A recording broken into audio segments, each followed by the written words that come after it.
요즘 잠을 자도 피곤하고 무릎 허리 쑤시는 곳이 너무 많은가요? 이건 모두 염증 때문입니다. 사람이 오래 건강하게 살기 위해 가장 먼저 막아야 할 것이 있습니다. 암도 아닙니다. 치매도 아닙니다. 당뇨도 아닙니다. 바로 몸속 염증입니다. 많은 분들이 염증은 어디 다쳤을 때만 생기는 거라고 생각하십니다. 하지만 진짜 무서운 염증은 아프지도 않고 눈에도 보이지 않게 몸속에서 조용히 자라는 염증입니다. 이걸 만성염증이라고 합니다. 만성염증은 오늘 당장 쓰러지게 하진 않지만 몇 년, 몇십 년에 걸쳐 관절을 망가뜨리고 혈관을 좁히고 장기를 약하게 만들고 면역력을 떨어뜨립니다. 그래서 어느 날 갑자기 고혈압이 생기고 당뇨가 오고 관절이 아프고 기억력이 떨어지는 겁니다. 나이 들어서 그렇지 하고 넘기지만 사실은 몸속 염증이 오래 쌓인 결과입니다. 염증에는 두 가지가 있습니다. 첫째, 급성 염증. 넘어져서 다치거나 세균, 바이러스에 감염되면 몸이 즉각 반응합니다. 붓고, 열나고, 아프고, 통증이 생깁니다. 이건 몸이 지금 당장 고쳐야 한다 라고 보내는 정상적인 신호입니다. 그래서 이럴 때는 약을 쓰면 도움이 됩니다. 문제는 둘째, 만성염증입니다. 만성염증은 아프지도 않습니다. 열도 거의 없습니다. 검사에서도 잘 안 나옵니다. 대신 이렇게 나타납니다. 아침에 일어나면 몸이 뻣뻣하고 자주 피곤하고 속이 더부룩하고 관절이 시큰거리고 감기에 자주 걸리고 잇몸이 자주 붓습니다. 이 신호들 혹시 익숙하지 않으신가요? 우리 몸은 염증을 처리하는 시스템이 원래 잘 갖춰져 있습니다. 백혈구와 대식세포 같은 면역세포가 손상된 세포를 치우고 몸 안에서는 염증을 가라앉히는 항염 호르몬도 분비됩니다. 이 두 가지가 균형을 잘 이루면 몸은 스스로 회복됩니다. 하지만 나이가 들수록 수면이 줄고 움직임이 줄고 소화 기능이 떨어지고 스트레스가 쌓이면서 이 균형이 조금씩 무너지기 시작합니다. 그 결과가 바로 만성염증입니다. 그래서 만성염증은 약을 며칠 먹는다고 사라지지 않습니다. 생활습관, 음식, 수면, 장 건강, 이 모든 걸 함께 관리해야 합니다. 오늘 이 영상에서는 병원에서 길게 설명해 주지 않는 몸속 염증을 줄이는 방법을 아주 쉽게 하나씩 알려드리겠습니다. 이미 늦은 이야기가 아닙니다. 지금부터 관리해도 몸은 충분히 달라질 수 있습니다. 이런 정보는 필요할 때 다시 보셔야 합니다. 구독해 두시면 앞으로도 어르신 건강에 꼭 필요한 이야기 계속 전해드리겠습니다. 지금부터 몸속 염증을 조용히 줄이는 방법 하나씩 시작해 보겠습니다. 몸속 염증이 무서운 이유는 아프기 전에 이미 신호를 보내기 때문입니다. 문제는 그 신호를 대부분 그냥 넘긴다는 겁니다. 요즘 좀 피곤하네. 나이 들어서 그렇지. 원래 아침엔 몸이 뻣뻣해. 이렇게 말하면서 몸이 보내는 경고를 무시해버립니다. 하지만 이런 신호들이 계속 반복된다면 그건 단순한 노화가 아니라 몸속 염증이 쌓이고 있다는 신호일 가능성이 큽니다. 첫 번째 신호는 이유 없는 만성 피로입니다. 충분히 자도 낮에 자꾸 졸리고 아무것도 안 했는데 몸이 무겁고 기운이 없습니다. 염증이 계속 존재하면 몸은 항상 싸울 준비 상태에 놓이게 됩니다. 그만큼 에너지가 계속 소모됩니다. 그래서 쉬어도 피곤한 상태가 계속 이어집니다. 두 번째 신호는 아침에 몸이 굳는 느낌입니다. 특히 무릎, 허리, 손가락, 어깨가 뻣뻣하고 움직이기까지 시간이 걸립니다. 관절 자체의 문제라기보다 관절 주변에 염증 물질이 쌓이면서 이런 증상이 나타나는 경우가 많습니다. 세 번째는 소화가 예전 같지 않다는 느낌입니다. 조금만 먹어도 속이 더부룩하고 가스가 차고 배가 불편합니다. 장은 우리 몸 면역세포의 절반 이상이 모여 있는 곳입니다. 장이 약해지면 염증이 더 쉽게 생기고 염증이 늘어나면 소화 기능은 더 떨어집니다. 이게 반복되면 만성 염증의 고리가 끊어지지 않습니다. 네 번째 신호는 잇몸과 피부입니다. 잇몸이 자주 붓고 피가 나거나 피부가 가렵고 건조하고 잘 낫지 않는다면 몸 안에서 염증 반응이 계속 이어지고 있다는 신호일 수 있습니다. 다섯 번째는 감기에 자주 걸리거나 회복이 느려지는 것입니다. 예전에는 며칠이면 괜찮았던 게 요즘은 한 번 앓으면 오래 갑니다. 이건 면역력이 떨어졌다는 뜻이고 그 배경에는 만성염증이 자리 잡고 있는 경우가 많습니다. 이 신호들 몇 개나 해당되시나요? 중요한 건 이 중 하나만 있어도 이미 몸은 경고를 보내고 있다는 사실입니다. 아직 큰 병이 없다고 해서 안심할 단계는 아닙니다. 만성염증은 한 번에 병으로 나타나지 않습니다. 조금씩 조용히 몸의 약한 부분부터 무너뜨립니다. 그래서 이 단계에서 관리하는 것이 가장 중요합니다. 다음에서는 우리 몸이 원래 가지고 있는 염증을 다스리는 시스템과 왜 나이가 들수록 그 기능이 떨어지는지 아주 쉽게 설명해 드리겠습니다. 지금 이 내용을 저장해 두시면 뒤에 나오는 방법들이 훨씬 잘 이해되실 겁니다. 몸속 염증을 이해하려면 먼저 우리 몸이 원래 어떻게 염증을 처리하는지 알아야 합니다. 사실 우리 몸은 염증을 그냥 두지 않습니다. 정상적인 몸이라면 염증이 생기면 자동으로 정리하고 회복하는 시스템이 이미 갖춰져 있습니다. 이 시스템은 크게 두 가지로 나뉩니다. 첫째는 면역세포입니다. 백혈구, 대식세포 같은 면역세포들이 몸속을 순찰하다가 손상된 세포나 세균, 바이러스를 발견하면 즉시 출동합니다. 이 면역세포들은 문제가 된 세포를 제거하고 염증 물질을 치우는 역할을 합니다. 그래서 몸에 상처가 나도 시간이 지나면 저절로 아물게 되는 겁니다. 둘째는 몸 안에서 분비되는 항염작용을 하는 호르몬 시스템입니다. 이 호르몬들은 염증이 과해지지 않도록 브레이크 역할을 합니다. 면역세포가 너무 과하게 반응하지 않게 잡아주고 염증이 끝날 시점이 되면 이제 그만해도 된다라고 신호를 보냅니다. 이 두 가지가 균형을 잘 이루고 있을 때 몸은 스스로 회복할 수 있습니다. 문제는 이 균형이 나이가 들수록 점점 깨진다는 점입니다. 수면 시간이 줄어들고 깊은 잠을 자지 못하고 움직임이 줄어들고 근육량이 감소하고 소화 기능이 떨어지고 장 환경이 나빠지면 면역세포는 예전처럼 정확하게 일하지 못합니다. 필요 없는 곳에서도 염증 반응을 일으키고 끝내야 할 때도 계속 염증을 유지합니다. 이렇게 되면 몸속에 불필요한 염증이 계속 남아있게 됩니다. 이 상태가 바로 만성염증입니다. 그래서 만성염증은 검사에서 잘 안 잡히고 약을 먹어도 잠깐 나아지는 것처럼 보이다가 다시 반복됩니다. 급성염증은 불이 난 집과 같습니다. 불이 나면 소방차가 출동하고 물을 뿌려서 빠르게 끕니다. 하지만 만성염증은 집 안에서 연기가 조금씩 계속 나는 상태와 비슷합니다. 겉으로 보면 큰 불은 없지만 그 연기가 집안을 서서히 망가뜨립니다. 그래서 만성염증은 약 하나로 해결하려 하면 효과를 보기 어렵습니다. 염증을 만드는 원인을 줄여주고 몸의 회복 시스템이 다시 제 역할을 하도록 도와줘야 합니다. 여기서 중요한 것이 생활 습관입니다. 무엇을 먹는지, 어떻게 자는지, 얼마나 움직이는지, 스트레스를 어떻게 관리하는지가 몸속 염증의 양을 결정합니다. 다음 챕터에서는 우리가 무심코 반복하는 생활 습관 중에서 몸속 염증을 계속 키우는 대표적인 실수들을 하나씩 짚어보겠습니다. 이걸 알고 나면 그래서 안 났던 거구나 하고 고개를 끄덕이시게 될 겁니다. 몸속 염증을 줄이기 위해 무엇을 해야 하는지도 중요하지만 그보다 먼저 염증을 키우는 습관부터 멈추는 것이 중요합니다. 많은 분들이 건강을 챙긴다고 하면서도 모르는 사이 매일 염증을 키우는 생활을 반복하고 있습니다. 첫 번째 실수는 당분과 정제된 음식입니다. 달달한 간식, 흰빵, 과자, 밀가루 음식은 몸 안에서 염증 물질을 빠르게 늘립니다. 특히 나이가 들수록 이런 음식은 혈당을 급하게 올리고 염증 반응을 더 강하게 만듭니다. 조금 먹는 건 괜찮겠지 라고 생각하지만 그 조금이 매일 쌓이면 몸은 계속 염증 상태에 머물게 됩니다. 두 번째 실수는 늦은 식사와 잦은 야식입니다.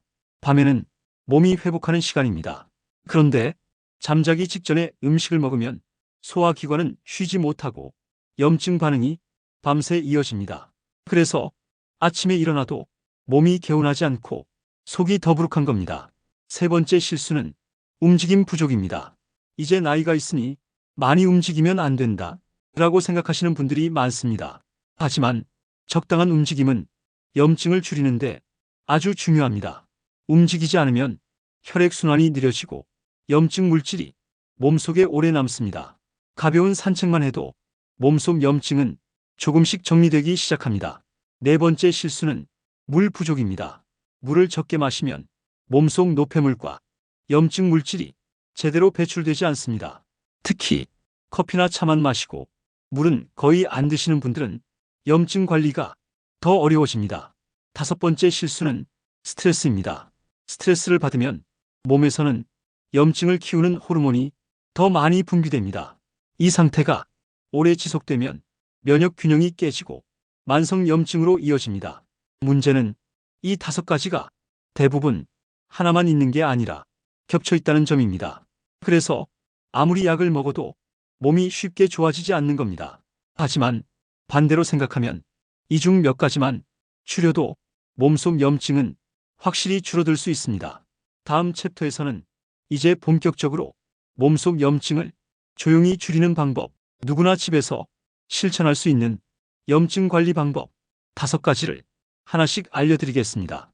여기까지 이해하셨다면 다음 내용은 훨씬 쉽게 몸에 들어오실 겁니다.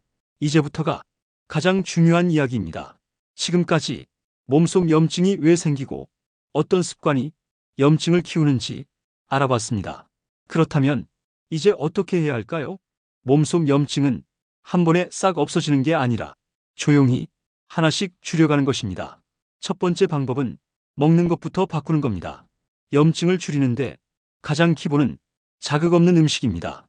짜고 달고 기름진 음식 대신 채소, 뿌리채소, 자연 그대로의 식재료를 조금씩 늘려보세요. 특히 마 같은 뿌리채소는 위와 장을 편안하게 하고 몸속 염증 반응을 가라앉히는데 도움이 됩니다. 두 번째 방법은 하루 물 습관입니다. 물을 한꺼번에 많이 마실 필요는 없습니다. 조금씩 자주 마시는 게 중요합니다. 아침에 일어나서 한 컵, 식사 사이에 한 컵, 저녁 전에 한 컵. 이렇게만 해도 몸속 노폐물과 염증 물질 배출이 훨씬 수월해집니다. 세 번째 방법은 잠입니다. 잠은 최고의 항염 시간입니다. 밤 11시에서 새벽 3시 사이 몸은 스스로 염증을 정리합니다. 이 시간에 잠들어 있지 않으면 회복 기회를 놓치게 됩니다. 늦게까지 TV 보거나 휴대폰 보시는 습관, 염증 관리에는 가장 불리합니다. 네 번째 방법은 가벼운 움직임입니다. 운동을 억지로 할 필요는 없습니다. 하루 10분 산책, 집안에서 스트레칭, 이 정도만 해도 혈액순환이 좋아지고 염증 물질이 몸에 덜 쌓입니다. 특히 관절이 뻐근한 분들은 움직일수록 오히려 통증이 줄어듭니다.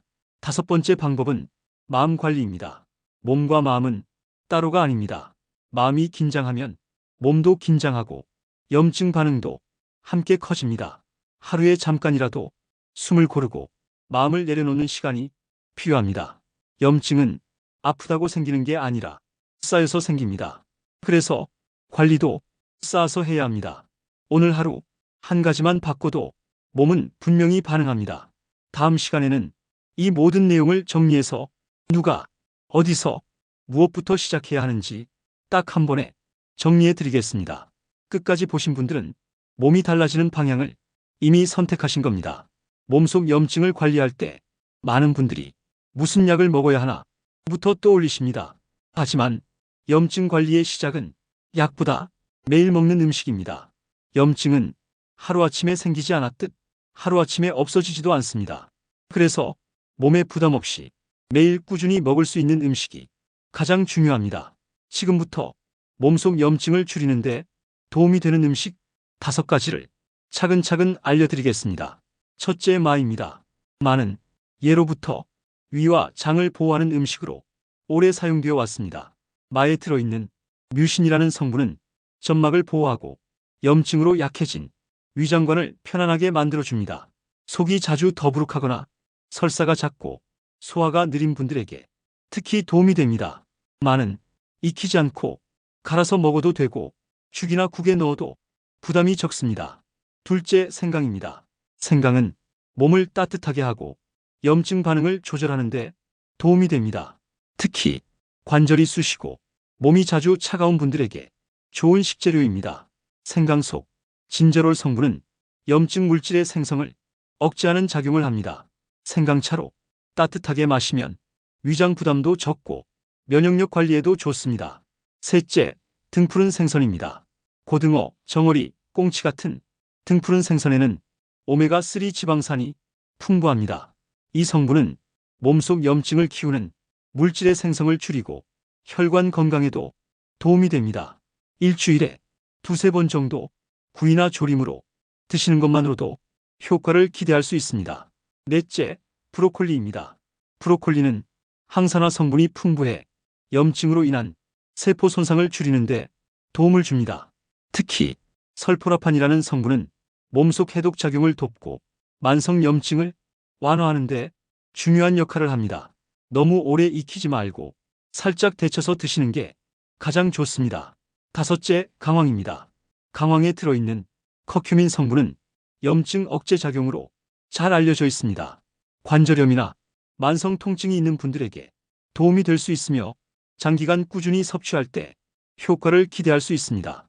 강황은 가루 형태로 음식에 소량 넣거나 차로 마셔도 좋습니다. 하지만 여기서 꼭 기억하셔야 할 점이 있습니다. 이 음식들 중 하나만 먹는다고 해서 염증이 사라지지는 않습니다. 중요한 건 매일의 선택입니다. 짜고 달고 기름진 음식은 줄이고 지금 말씀드린 음식들을 조금씩 자주 드시는 습관이 몸속 환경을 천천히 바꿉니다. 몸은 조용히 변하지만 결과는 분명합니다. 피로가 줄고 속이 편해지고 통증이 덜해지는 변화는 반드시 나타납니다. 염증은 아플 때 잡는 게 아니라 지금 관리해야 합니다. 이 5가지 음식 기억해 두셨다가 하나씩 실천해 보세요. 몸은 여러분의 노력을 절대 배신하지 않습니다. 지금까지 몸속 염증에 대해 처음부터 끝까지 차근차근 살펴봤습니다. 염증은 갑자기 생기는 병이 아니라 조용히 쌓여서 어느 날 문제를 일으킵니다. 그래서 많은 분들이 아프고 나서야 뒤늦게 알게 됩니다. 하지만 몸은 이미 그 전부터 신호를 보내고 있었습니다. 피로가 쉽게 쌓이고 관절이 자주 쑤시고 속이 더부룩하고 잠이 깊이 들지 않는 것, 이 모든 게 몸속 염증이 보내는 경고였습니다. 오늘 영상에서 가장 중요한 핵심은 딱 하나입니다. 염증은 약 하나로 해결되지 않는다는 것.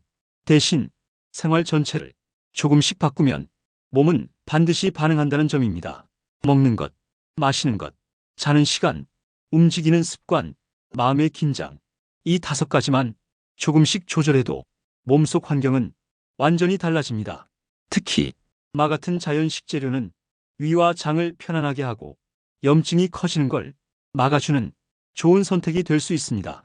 하지만 기억하세요. 마 하나 먹는다고 염증이 사라지는 건 아닙니다. 마는 도와주는 역할이고 결정적인 건 여러 습관이 함께 바뀌는 것입니다. 오늘 당장 모두 바꿀 필요 없습니다. 하루에 한 가지만 바꾸세요. 오늘은 물을 조금 더 마시고, 내일은 잠드는 시간을 조금 앞당기고, 모레는 짧은 산책을 해보는 것. 이렇게만 해도 몸은 이제 나를 돌보는구나 하고 반응합니다. 몸은 절대 거짓말하지 않습니다. 잘못대하면 아프다고 말하고 잘 돌보면 편안하다고 말합니다. 이 영상이 당장 병을 고치는 기적은 아닐지 몰라도 앞으로 아프지 않게 살 방향을 바꿔주는 출발점은 될 수 있습니다. 이런 정보는 한번 보고 끝내기보다 필요할 때 다시 보는 게 중요합니다. 그래서 지금 이 영상을 저장해 두시고 구독도 눌러두세요. 앞으로도 어렵지 않게 의학적으로 정확한 정보로 여러분이 몸과 노후를 지키는 이야기 계속 전해드리겠습니다. 몸은 지금 이 순간에도 여러분의 선택을 기다리고 있습니다. 오늘부터 조금씩 바꿔보세요. 그 변화는 생각보다 빠르게 느껴지실 겁니다.